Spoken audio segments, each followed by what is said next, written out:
बड़ी शोख है वो लड़की, बट तू चाहेगा वो होगा क्या? अच्छा, एक मतलब इसके मतलब का पढ़ दिया जाए, इसके भी बिगड़े हुए काम बन जाए। बड़ी शोख है वो लड़की, और खुदा का शुक्र मैंने, मेरे जो उलमा इकराम तशरीफ रखते हैं, मैंने कभी ऐसी शायरी नहीं की कि उनके आगे मुझे शर्मिंदा होना पड़े, लेकिन मुझे दुआओं से नवाजा अगर मतला हो जाए। सुनिए, गजल के नाम पे मतला पढ़ता हूं जी। बड़ी शोख है वो लड़की, बड़े काम कर रही है। क्या बात है। मैं नजर बचा रहा हूं, वो सलाम कर रही। मुझे कर रही, तुझसे क्या मतलब है? तू क्यों खुश हो रहा है? वाह।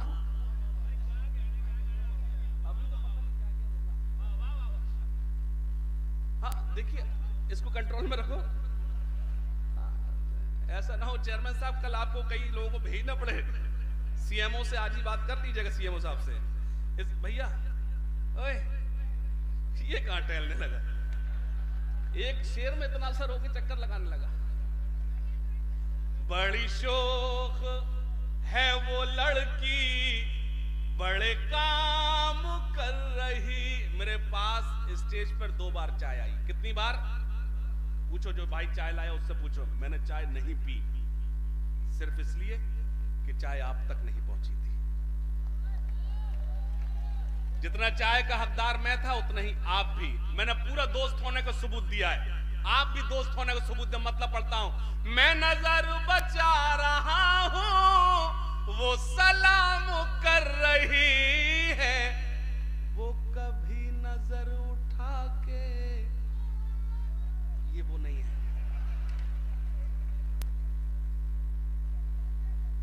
आज आप लोगों ने अलग अलग जगह क्यों नहीं दी इनको? आज सब एक जगह, ये वार्ड नंबर 64 के लोग हैं। बड़ी शोख है वो, आई लव यू, अल्लाह सलामत रखे। आप मुशायरे को जिंदा दिली दे रहे हैं। आप भी थोड़े से बेदार हो जाएं, अच्छा लगेगा। आप भी मेरे लिए काबिल एहतराम है, थोड़ा सा जुड़ जाएं। मैं नजर बचा रहा हूं, ये मतलब मैं इसलिए बार बार पढ़ रहा हूं। बहुत शुक्रिया। अच्छा, इधर भी बैठे हुए, ये चाय आपकी जल्दी तकसीम हो जाए, मैं ये शेर बार बार ना पढ़ूंगा। नहीं, मेरे साथ ऐसे भाई साहब, पार्षद साहब, मेरी प्रॉब्लम है, मैं ऐसे बिल्कुल शेर नहीं सुना पाता। सुनिएगा, मैं नजर बचा रहा हूं, वो सलाम कर रही। सुनना, वो कभी नजर उठा के, वो कभी नजर झुका के, कभी सुबह कर रही है, कभी शाम कर रही है। बड़ी शौक है वो लड़की, आंखों के रस्ते वो दिल का चैन चुराने आई। मेरे कॉलेज की लड़की ने मेरी नींद चुराई। अपनी बात कर रहा हूं चेयरमैन साहब, आपके मोहम्मदी के लड़कों का मेरे इस गीत से कोई लेना देना नहीं। आंखों के रस्ते वो दिल का, हाथ उठाकर पता कितना लोग स्टूडेंट है, हाथ उठाकर बैठा। चाचा आप क्यों उठा रहे हो? आपके अंडर में तो कई लोगों ने पीएचडी कर ली होगी। हाँ, आंखों, अब क्या कर, तू लगी चचा जैसा रहा है। तूने इतना गुड़ का मसाला खाया, तेरे चेहरे मुझे चचा लग रहा है यहां से। आंखों के रस्ते वो दिल का चैन चुराने आई। मेरे कॉलेज की लड़की ने मेरी नींद चुराई। 2 मिसरे पढ़ूंगा, जो लोग पीछे बैठे हैं मुझे दुआएं दें। आंखों के रस्ते वो दिल का चैन चुराने आई। मेरे कॉलेज की लड़की ने मेरी नींद चुराई। होती है महसूस मुझे हर महफिल में तन्हाई। प्यार न करना ऐ मेरे भाई, प्यार न करना ऐ मेरे भाई। अब सुनना, मेरी खातिर घर वालों की, भाई हाथ खोलो, जैसे ये मुगल आजम और मैं अनारकली। हाँ लगे कि भाई मैं हाशिम फरोजाबादी हूँ, हर तरह से लड़का ही लग रहा हूँ, क्यों बैठा ही हूँ। प्यार न करना ऐ मेरे भाई, सुनना मेरी खातिर घर वालों की आंखें बेहद नम है। एक मिसरा सुनाता हूं और स्टेज मुझे दुआएं देगा, जब ये दाद दे तो फिर आप भी दाद देना। मेरी खातिर घर वालों की आंखें बेहद नम है, उपस्थिति 100% है फिर भी नंबर कम। वाह। मेरी खातिर घर वालों, सुनना सुन लो ए आशिको,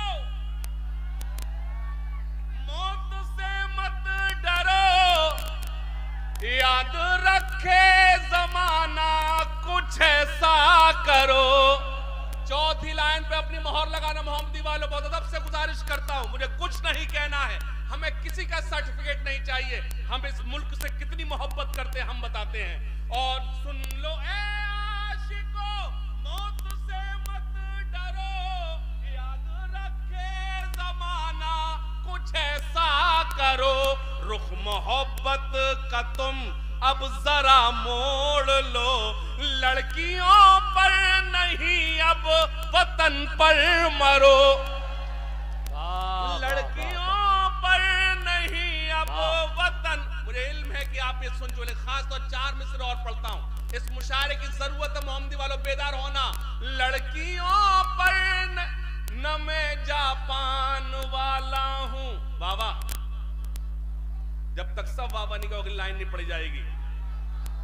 न मैं जापान वाला हूं,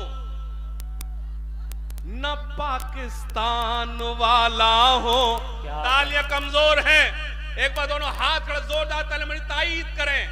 न मैं जापान वाला हूं, न पाकिस्तान वाला हूं, वतन पर जान लुटा दे जो मैं वो ईमान वाला। बहुत शुक्रिया, खास तौर से तायद करना।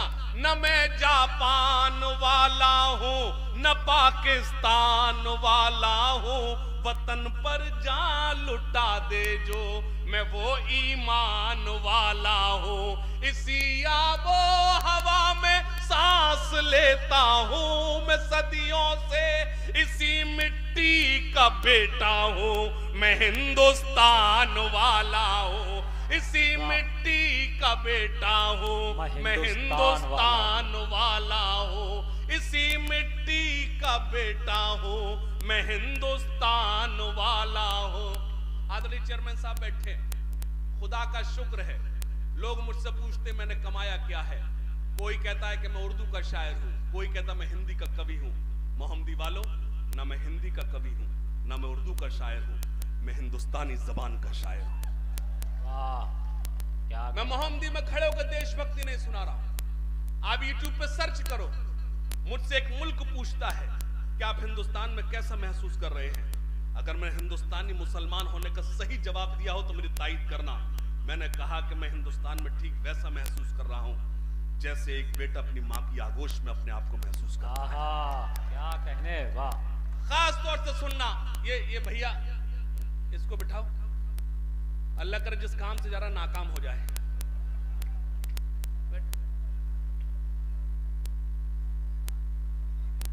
नहीं, वो उसने जो इशारा किया है उसे जाने दो, जो इशारा किया उसके लिए जाना ही ठीक है। सुनेगा, इसी आबो हवा में सांस लेता हूं मैं सदियों से, इसी मिट्टी का बेटा हूं मैं हिंदुस्तान वाला हूं। सुनना, और क्या चाहिए एक बदन के लिए, ये तिरंगा बहुत है कफन के लिए। बहुत शुक्रिया मोहम्मदी के अच्छे लोग, मुझे मालूम है ये आप सुन चुके हैं, लेकिन मेरे मुशायरे की जरूरत है आपको। फिर उसके बाद 2 नज्म आपको सुनाना, एक नहीं 2 नज्म आपको ताजा सुनाऊंगा, लेकिन थोड़े से जुड़ जाए। और क्या चाहिए एक बदन के लिए, ये तिरंगा बहुत है कफन के लिए, सरहदों पर हमें भेज कर देखिए, जान दे देंगे हम भी वतन के लिए। सरहदों पर हमें अब न हो मुल्क में कोई दंगा कभी, और मैली न हो अब ये गंगा कभी। इससे अच्छा क्या होगा? रामलीला का मंच और उस मंच पे खड़े हाशिम फिरोजाबादी, इससे अच्छा हिंदुस्तान आपको कहां नजर आएगा? तालियां कमजोर हैं,